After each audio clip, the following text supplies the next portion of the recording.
লগে আল্লাহ এর জবাব দেয়। ই সূরা আল্লাহ আখিরি জমানার নবী ছাড়া কোনো নবীরে দান করছেন না, আর অন্য নবীগুলোর উম্মতের নমাজ পড়ছেন। কোনো নবীর উম্মতের নমাজ মেহরাজ হয়েছে না, উম্মতে মুহাম্মদের নমাজরে আল্লাহ মেহরাজ বানাইয়া দিয়েছে। নমাজও যে পরিমাণ বন্দা আল্লাহর খাসা লইতেও পারে, কোনো ইবাদত দিতে পারে না। রাসূলুল্লাহ ফরমান, তোমরা নমাজও সেফ পালাইবার দরকার হইলে সামনে দিয়ে ফেলাইও না, কেন বন্দা আল্লাহ লোকে খানাখানি বাতচিত করে, বন্দার আর আল্লাহর মাঝখানে কোনো পর্দা নাই। নমাজে মানুষের নিয়ে আঘারে আর আল্লাহ হয়েছেন, ইয়া আইয়ুহান নাবিয়্যু ইন্না আরসালনাকা শাহিদান ওয়া মুবাশশিরান ওয়া নাযীরা ওয়া দা'iয়ান ইলাল্লাহি বিইذনিহি ওয়া সিরাজাম মুনীরা। দাইয়ান ইলাল্লাহ, এখানে আল্লাহ পর্যন্ত পৌঁছাই দিবার এই দায়িত্ব লইয়া কোনো নবী দুনিয়াতে আইসেন না। আল্লাহর হাবিবে আল্লাহর বন্দা হলরে আল্লাহ পর্যন্ত পৌঁছাইয়া দেন, আর তানে সিরাজে মুনির বানাইলেন, লেম নূরর লেম। আজকাল মুনাফিকর সামনে রাসূলুল্লাহরে নূর হইলে খাবিয়া উঠে। হ্যাঁ, আর যদি জিগাও যে ফিরিস্তারের লাই খিদাদি বানাইছেন, এখান শিকার করবো নূর দিতে ইয়ার করছে। জিন্নাতরে আগুন দিয়ে ফিরিস্তারে নূর দিয়া, আর তাম মখলুকাতরে পানি দিয়া, মানুষরে 4টা জিনিস দিয়া, পানি, আগুন, বাতাস, মাটি। এরা আচানক জানোয়ার আর নাই, মানুষের লাগানের লাগি আল্লাহ কইছেন, লাকাদ খালাকনাল ইনসানা ফি আহসানি তাকওয়িম। আমি বহু মখলুকাত পয়দা করছি, কিন্তু মানুষ জাতরে যেভাবে সুন্দর গড়ে, সুন্দর গড়নে, হ্যাঁ, সুন্দর আকৃতিতে আমি পয়দা করছি, এলে আমার সৃষ্টির মাঝে আর নাই। মানুষের আল্লাহ সবচেয়ে সুন্দর বানাইয়া পয়দা করছে। মানুষের যার দরিয়াত মানুষের মুখলা জানোয়ার আসেন, কিন্তু মানুষের নাকলাখান নাক, মানুষের খোফারও লাখান খোফাল নাই। নাক হইল সৌন্দর্যতার জিনিস, খোফার হইল খোফাল হইল সম্মানের অঙ্গ। এর লাগি আল্লাহ হুকুম দিছেন, তুমি সজ্জা করতে মাটির মাথা তো চাই, মাথার ই বাজু তৈলেও হয় না, খর বাজু তৈলেও হয় না।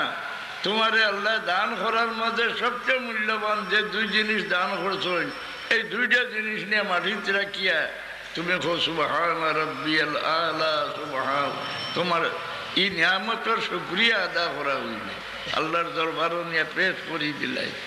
মানুষের মুখের চামড়া লাখান চামড়া দুনিয়ার মাঝে কোনো জানোয়ারও নাই।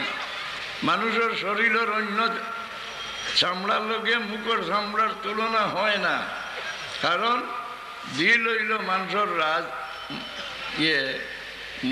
বাদশাহ, দিল হইল শরীরের বাদশাহ। বাদশাহ নষ্ট হয়ে যাচ্ছে, দেশ নষ্ট। রাষ্ট্রপতি নষ্ট হইতে আস্তা দেশ নষ্ট হয়ে যাচ্ছে, দেশ নষ্ট। রাষ্ট্রপতি নষ্ট হইতে আস্তা দেশ নষ্ট। রাসূলুল্লাহ ফরমান, ইন্না ফিল জাসাদে মুদগাতুন ইযা সালুহাত সালুহাল জাসাদু কুল্লুহু ওয়া ইযা ফাসাদাত ফাসাদাল জাসাদু কুল্লুহু আলা ওয়াহিয়াল কলব। তোমার শরীরের মাঝে গোশতের এক টুকরা, এই টুকরা সংশোধন হইলে সম্পূর্ণ শরীর সংশোধন। এই টুকরা যদি বরবাদ হয়ে যাচ্ছে, সারা শরীর বরবাদ। মানুষের দাম বাড়ায় কমে কিয়ে তসবি মারায়নি না, তার দিলর এরাদায়। আল্লাহ হন যে দিলর এরাদা ভালো হয়। কুল কুল্লুন ইয়ামালু আলা শাকিলাতিহি ওয়া রাব্বুকুম আ'লামু বিমান হুয়া আহদা সাবিলা। বালা কাম করতাম দিল এরাদা রাখিয়া, কোনো কাম করলে কাম বাদ হয়ে গেলে এর মাঝে কোনো দোষ হয় না। আর বালা কামর এরাদা লইয়া কেউ মরে, তা কিয়ামত পর্যন্ত তার নেকি জারি রইয়া যায়। বালা খাম করবার নিয়ত লইয়া খেও মরে, যেমন খেও হজর আনা হয়েছে ভত মারা গেছে। রাসূলুল্লাহ ফরমায়েন এই ব্যক্তির আমলনামাত কিয়ামত পর্যন্ত প্রত্যেক বছর একটা হজ লেখা হইতে থাকবে। হাবিচ্ছা বলে কোরআন শরীফ খতম করি দম লই না, কয়লা তোরা চূড়া পড়ুন, কোরআন শরীফ পড়া শেষ করিয়া মরছি না আরম্ভ করিয়া মরছি, এটা শিখাইয়া দিছই রাসূলুল্লাহ সাল্লাল্লাহু আলাইহি সাল্লামে। হুজ্জতুল বেদাত তওয়াফে বেদা করতে কাবা শরীফ বা সাইনার ফরমান, আল্লাহ যদি তোমার আরববার জিয়ারত নসিব করুন, আমি তোমার 2 দরজা বানাই দিমু, তোমার বিটা সাফাই দিমু, তোমার হতিমরে ভিতরে ঢুকাই দিব। এর মধ্যে ক্ষেত্রা জানন কে রাসূলুল্লাহ সাল্লাল্লাহু আলাইহি সাল্লাম রে আল্লাহ তান অবাতর খবর দিলাইছে। আরফার ময়দান রাসূলুল্লাহ নিজে ফরমাইলাইছে, আয়াত নাজিল হইছে আল ইয়াউমা আকমালতু লাকুম দীনাকুম ওয়া আতমামতু আলাইকুম নি'মাতি ওয়া রাদিতু লাকুমুল ইসলাম দীনা। এবারে বাণী বাড়াতে যাবো। এই আয়াত নাজিল হইল সারা আরফার ময়দানর সাহাবীসকল খুশ, একমাত্র আবু বকর সিদ্দিক রাদিয়াল্লাহু তাআলা আনহু খান্দিয়া বেহুশ, জিগাইলে কোনো কারণও কই না।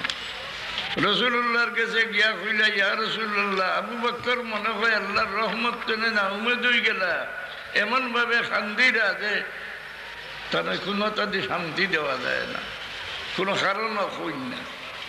চূড়া বাদে রাসূলুল্লাহ কোনো জবাব দিলা না, চূড়া বাদে খুতবাত খড়া হইয়া রাসূলুল্লাহ ফরমাই দিলা যে ও আমার সাহাবী হল, এবারে তোমার তান নবীরের সঙ্গে লইয়া যেইভাবে হজ হল্লা এইভাবে তোমার তান ভাগ্যে আর গঠিত নাই।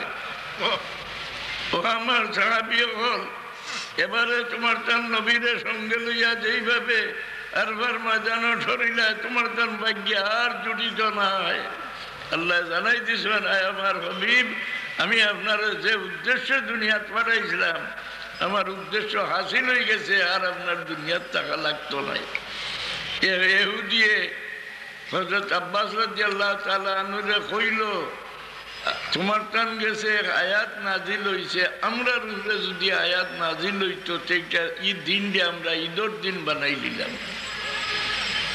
2 ঈদ আমরা হমজিগরি মোল্লায় হয় না, ঈদ 2টা আসিল, আর এখন আরেকটা বলাই নিছেন। হ্যাঁ, বেদাতি মূল্যায়নতে ঈদে মিলাদুন নবী না রে বাবা, ঈদের বেশ আছে। ইহুদিয়া কইল যে তোমার তার উপরে আয়াত নাজিল হইছে, আমরা উপরে আয়াত নাজিল হইলে এই দিন দিয়ে আমরা ঈদের দিন বানাই দিলাম। হযরত আব্বাস রাদিয়াল্লাহু আনহু ফরমাইলা, কোন আয়াত? কইল আল ইয়াউমা আকমালতু লাকুম দীনাকুম ওয়া আতমামতু আলাইকুম নি'মাতি ওয়া রাদিতু লাকুমুল ইসলাম দীনা। কেন হুনিয়া কইলা এই আয়াত আমরা 2 ঈদের দিন নাজিল হইছে। এই আয়াত যেদিন নাজিল হইছে এই দিন আমরা 2 ঈদ আছি, এক ঈদ আরফার দিন আর একদিন জুমার দিন। জুমার দিনও মুসলমানের লাগি ঈদের দিন। রাসূলুল্লাহ কেন সাহাবী হলোর কৌল হাদিস নি না না, হযরত আব্বাসে ফরমাইলা 2 ঈদের দিন নাজিল হইছে। এর বাদে রাসূলুল্লাহ আবার আপনি যদি গুরিয়া তোমার আরেকবার জিয়ারতের মৌকা পাই, তোমার বিটা সাফাই দিমু, 2 দরজা বানাই দিমু, হতিমরে ভিতরে ঢুকাই দিমু, ইগান ফরমান খেনে। এর জবাব দেন কে রাসূলুল্লাহ লম্বা হায়াতের আশা করছেন না, তার উম্মতরে শিক্ষা দিয়া গেছেন যে আমার উম্মত তোমরা যদি নেকি করতে পারো না, নেকির আশা মনে লইয়া মরো, কিয়ামত পর্যন্ত তোমরা নেকিটা জারি লইয়া যাইবা। দিলর নিয়ত বুঝলে। কেউ আমি বললাম পরীক্ষা, সারার মাঝে বড় পরীক্ষা। ইব্রাহিম আলাইহিস সালামে দিলা তার দরজা বড় নিনা, মুহাম্মদুর রাসূলুল্লাহর দরজা বড়। রাসূলুল্লাহ তো আপনি তো ভালাই লইছে না, বেটাও কোরবানি করা হইছে না, জেলো যত মুসিবত ইলা নাই, বড় দরজা পাইলা কিলা? পরীক্ষা ছাড়া তো বড় দরজা পাইনি না। এর জবাব নেই। যে কোন নবীর উম্মত নবীর দুশ্মন আসলা না। পয়লা নম্বর পরীক্ষা হইল ওলা নাবলুয়ান্নাকুম বিশাইইম মিনাল খাউফ, দুশ্মনের বই, বুঝানি? একজন আরেকজনের লাগি দুশ্মন হয়ে যায়। এই পরীক্ষা হইল, মুসিবত হইল, সবচেয়ে বড় মুসিবত যে গাঁত, হ্যাঁ, তো এখানে বিরোধ লাগি গেছে, বুঝিও যে সবচেয়ে বড় গজবি গাঁর উপরে নাজিল হয়ে গেছে। দুশ্মনের পরীক্ষা, দুশ্মন বারা দুশ্মনের বই বেশি নি না, বগলোর দুশ্মনের বই বেশি, বগলোর দুশ্মনের বই